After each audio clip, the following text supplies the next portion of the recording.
네, 안녕하세요. 테크 유튜버 리뉴브입니다. 제가 오늘 준비한 제품은요, 바로 아이패드 프로 2세대입니다. 그 중에서도 10.5인치 모델이고요. 참고로 정식 명칭은 2세대가 붙지 않는 아이패드 프로 10.5인치입니다.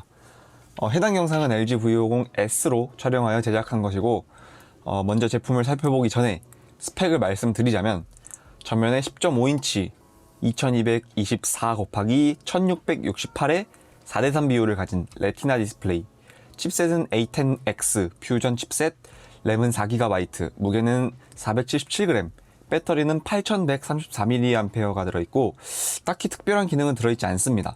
다만 요 애플 펜슬 1세대가 지원된다 정도를 특징이라고 볼 수 있을 것 같습니다. 이 제품은 로즈골드 색상의 64GB 셀룰러 모델이고 기기 단품으로 50만원에 구매를 해왔습니다. 참고로 이 애플 펜슬은 따로 8만원에 구매를 했습니다.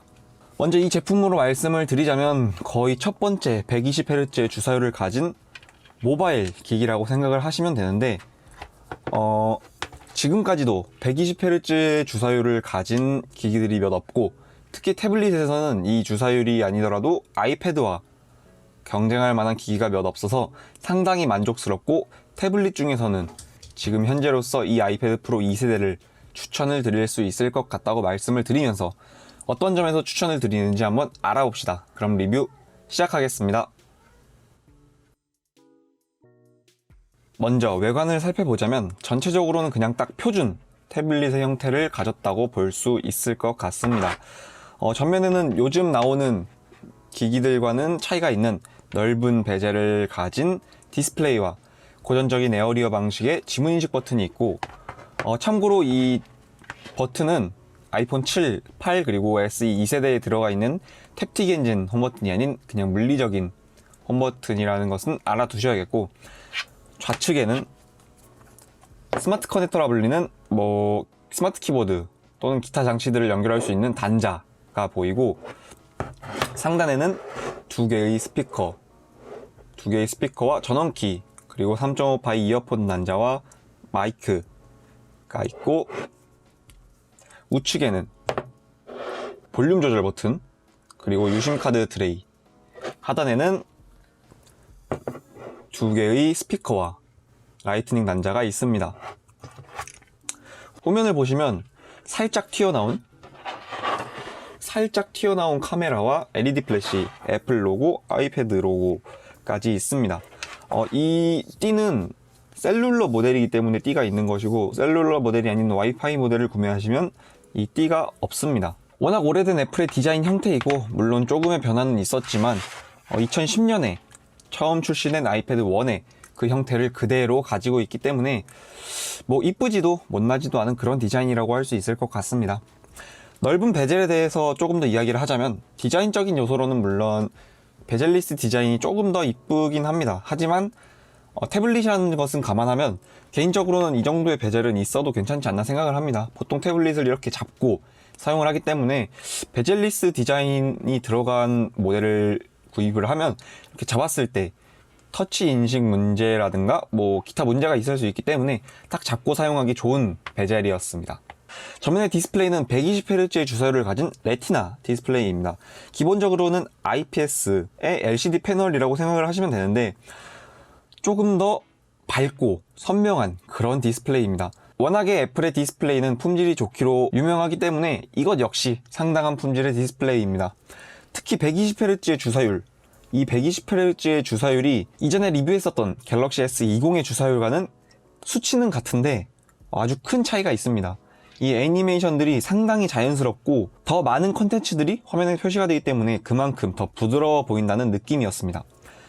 그리고 이 애플 펜슬을 사용할 때 단순히 이 응답 속도와 성능의 문제가 아니라 높은 주사율로 더욱 부드럽고 자연스러운 필기가 가능하다는 점에서도 굉장히 만족스러웠습니다. 다음으로는 스피커인데, 이 스피커가 또 어마어마합니다. 4개의 쿼드 스피커로 나오는 소리가 일단 굉장히 크고, 소리를 크게 높여도 찢어지는 일이 없었습니다. 저음에서도 상당한 수준의 음질을 들려주었고, 가장 좋았던 것은 단순히 스피커가 4개이고 품질이 좋은 것이 아니라 음의 밸런스가 굉장히 잘 맞아서 어느 방향에서 잡아도 소리의 좌우 분리가 잘 되어서 그 점은 특히 마음에 들었습니다. 게다가 상단에 3.5mm 이어폰 단자가 살아있기 때문에 이게 얼마나 기쁜 일이 아닐 수가 없습니다. 추가로 지문인식도 원래 애플 지문인식이 상당히 괜찮은 정도의 성능이었고, 이 기기 역시 빠르고 정확한 지문인식이 가능했다는 점 알아두시면 좋을 것 같습니다.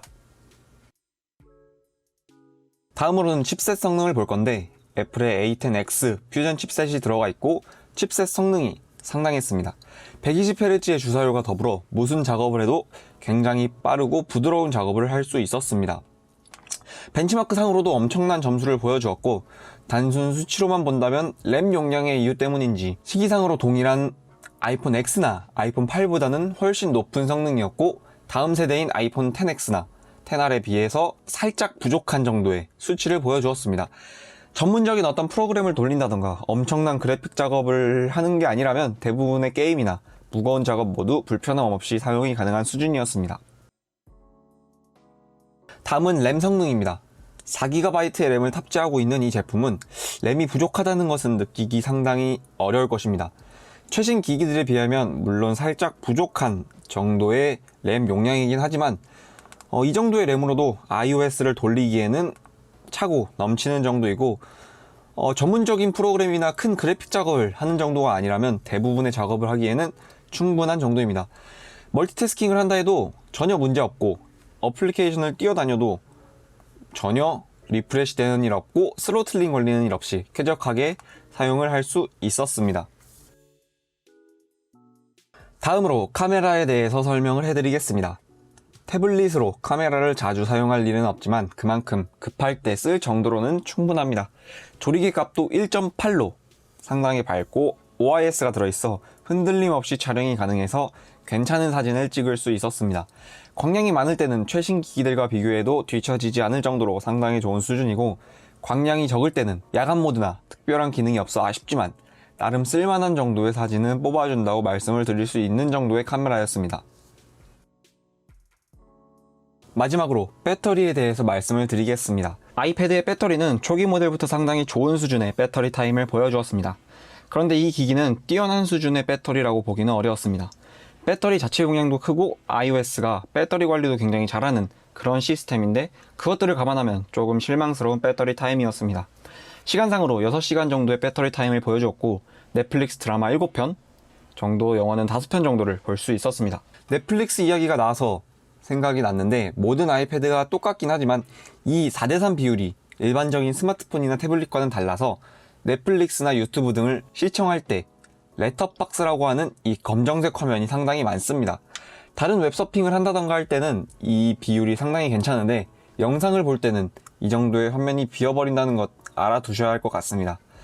그리고 충전은 기기의 사용으로는 최대 29W까지도 받아들일 수 있는데, 단순히 이 배터리의 용량이 커서인지 와트수를 다 못 받아서 그런지 충전이 상당히 오래 걸린다는 점 알아두셔야 할 것 같습니다.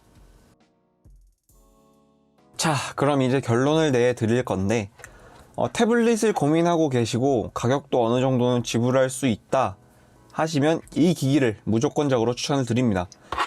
사실 가격이 싼 편은 아닙니다. 그런데 이 정도면 충분히 합리적인 가격이라고 생각을 합니다. 플래그십 태블릿 자체가 현재 가격이 상당히 비싼 편이기 때문에 이 정도는 충분히 납득이 갈 만한 정도의 가격이라고 생각을 합니다.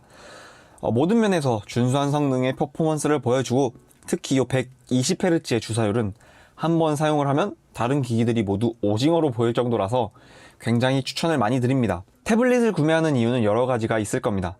사무용, 멀티미디어용, 교육용, 게임용, 작업용. 이 태블릿은 이 모두에 적합한 태블릿입니다. 이 기기와 함께 고민할 기기라면 이번에 새로 나온 아이패드 에어 4세대 정도를 비교해 볼 수 있는데, 그 둘을 비교해 본다면 저는 무조건 이 프로 2세대를 추천드립니다. 물론 성능 차이가 있습니다. 꽤 큰 차이로 에어4가 앞서는데, 프로 2세대에서도 충분히 부족하지 않는 정도의 성능이고, 아이패드 에어4는 60Hz의 주사율이고 듀얼 스피커를 가지지만 프로 2세대는 120Hz의 쿼드 스피커로 멀티미디어를 즐기기에 좀 더 좋다라고 볼 수 있습니다.